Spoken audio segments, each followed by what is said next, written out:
Bonjour à toutes et à tous. Aujourd'hui, pour le troisième numéro, nous avons concocté une émission très spéciale, spéciale théâtre. Et oui, c'est la toute première fois que nous parlons de théâtre au Grand Culture. Cette semaine, Adam et moi avons l'immense honneur de recevoir la dramaturge Nathalie Papin pour une interview qui s'annonce passionnante. Première question d'usage. Pouvez-vous vous présenter à nos croque-lecteurs ? Bonjour, je suis Nathalie Papin, écrivain de théâtre, principalement jeunesse. J'écris depuis une quinzaine d'années. Avant de commencer à parler théâtre, parlons roman. Nous avons fait des recherches et nous avons appris que vous aviez écrit un roman, Le Taux-Compte. Pourquoi vous êtes-vous lancé dans ce genre? Que recherchez-vous? Dans le genre roman. J'ai commencé, c'était plus un récit, c'est un récit à la première personne, c'était assez court, donc je dirais plus que c'est un récit.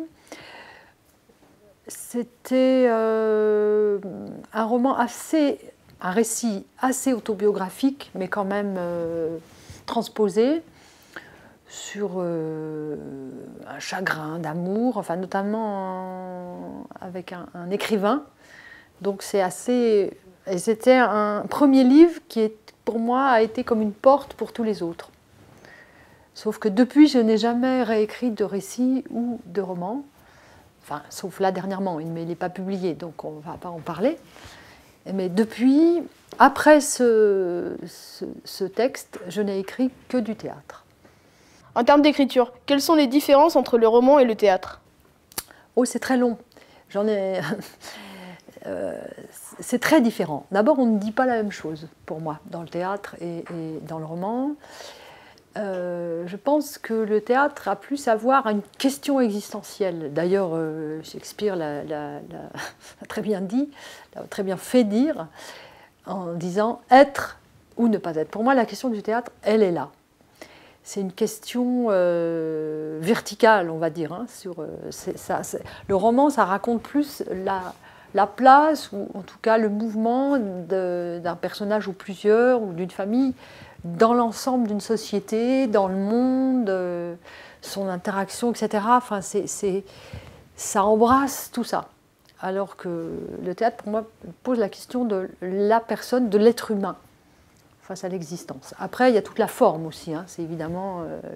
ça, c'est sur le fond. Sur la forme, c'est aussi... le théâtre, c'est une parole. C'est-à-dire, c'est une parole qui agit. Si vous deviez faire découvrir vos pièces de théâtre, laquelle proposeriez-vous à des adolescents? Pourquoi? Oh, c'est une question difficile. Quelle pièce je proposerais à des adolescents? J'aime bien proposer Debout, à cause du thème, parce que c'est une pièce aussi où j'ai envie d'exprimer profondément, enfin, un peu ce qui me préoccupe, ce qui m'obsède, à savoir cette question, être ou ne pas être, parce que ça commence par un enfant qui est dans le fond d'un trou d'une tombe fraîchement creusée dans un cimetière et qui rencontre le fossoyeur qui est là, qui lui dit « Qu'est-ce que tu fais là ?» Et l'enfant lui répond « J'essaye de mourir, j'essaye de... » Voilà. Donc c'est cette pièce-là, Camino aussi. Camino, j'ai envie de... Ça, c'est la question du destin. C'est un enfant qui, lui, rencontre concrètement son destin, qui est un petit homme de quelques centimètres. Donc il va cheminer avec lui. La morsure de l'âne, qui est une pièce plus complexe, mais pleine de pas mal de fantaisie, même si le sujet, c'est un type qui est dans l'au-delà, c'est-à-dire il est dans une forme de coma, il est très bien là, il ne veut pas en bouger, et par contre c'est l'environnement qui le pousse, le tire, etc. Voilà, pour les quelques pièces que je proposerai. Vous avez fait le choix de parler de sujets sérieux de notre société. Le théâtre est-il un moyen d'expression intéressant pour transmettre des idées? Pour éduquer les jeunes? Éduquer les jeunes, je pense que je n'ai pas cette prétention-là, parce que c'est... Mais j'ai plutôt... ce serait plutôt envie de partager quelque chose, de nourrir. Enfin, pour moi, la lecture est une nourriture de l'esprit, de ce qu'on veut, de l'être profond, mais moi, c'est ce que j'attrape en lisant. Et quand je vais voir du théâtre, alors je me pose moi la question là, c'est plus partager une émotion, quelque chose, et être en empathie avec un personnage qui vit une chose que l'on ne vit pas soi, mais du coup on va plus loin que soi. Et ça c'est vraiment...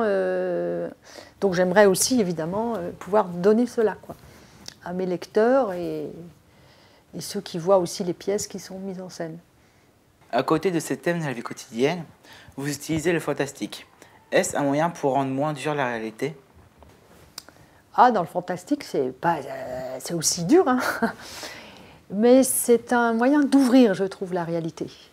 Parce que la réalité, c'est quoi la réalité?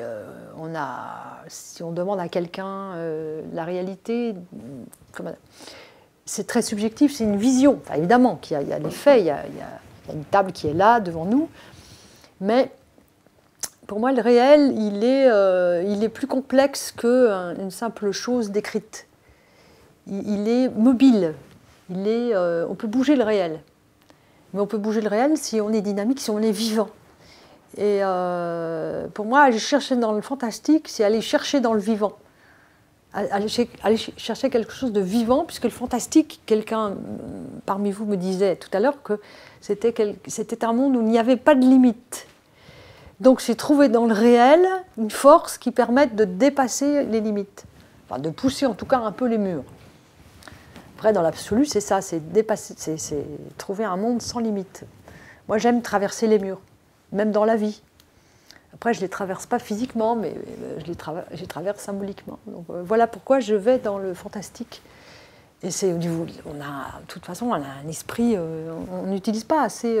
on sait bien qu'on n'utilise pas tout le potentiel qu'un être humain peut avoir, tant au niveau du cerveau, de l'esprit, etc.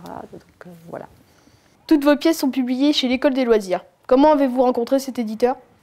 Alors j'ai envoyé ma première pièce par la poste. Donc c'était avec une lettre, une très longue lettre.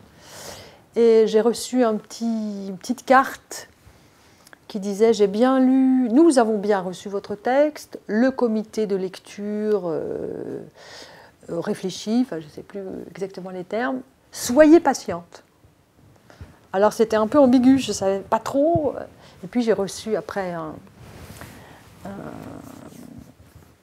un appel téléphonique de Brigitte Smadja qui m'a dit « C'est pas la peine de vous faire attendre, on aime votre texte, on le publie. Je vous envoie votre contrat, votre chèque. » Voilà. Donc c'était bien parce que c'est assez rare, ça arrive, mais que les textes soient publiés suite à un envoi par la poste. Alors, Brigitte Smadja est une éditrice vraiment très consciencieuse, très compétente. Elle lit tout. Bon, elle est aidée, hein, elle n'est pas seule, mais elle a cette conscience-là d'un éditeur, d'une éditrice. Et en plus, ensuite, elle travaille beaucoup avec les auteurs. C'est-à-dire, on travaille à la table, on réfléchit, c'est vraiment très intéressant. Et on l'avance. En tant qu'auteur, on est vraiment accompagné. Donc je suis très contente d'être à l'École des loisirs. Comment s'effectue la publication d'une pièce de théâtre? Retravaillez-vous vos textes avec l'éditeur? Choisissez-vous le titre de vos pièces? Je viens un peu de répondre. Alors évidemment, quand j'envoie le texte, il est fini pour moi. Après, l'éditeur, elle me dit parfois, par exemple, tiens, tel personnage fait ça à telle scène et ça à l'autre scène. Est-ce que c'est incohérent ou est-ce que tu confirmes cette chose? Enfin, elle pose plus de questions qu'elle ne corrige pas, dans le sens où elle ne rajoute pas des choses personnelles. À la rentrée, une liste de lecture pour les collégiens a été publiée. On y retrouve certaines de vos pièces. Qu'en pensez-vous? Je trouve que c'est une très bonne nouvelle, parce que le théâtre contemporain pour la jeunesse a sa place dans la littérature au collège. Donc ça, c'est vraiment une bonne nouvelle, parce que c'était un acte militant quand même, il y a très peu de temps, que de considérer que l'écriture théâtrale est un genre littéraire. Et puis, je pense, moi, que les collégiens vont y trouver beaucoup de plaisir, beaucoup de choix, enfin, je suppose, hein, parce que c'est une lecture très dynamique, très présente, très vive. Hein. Le théâtre, c'est vraiment le présent.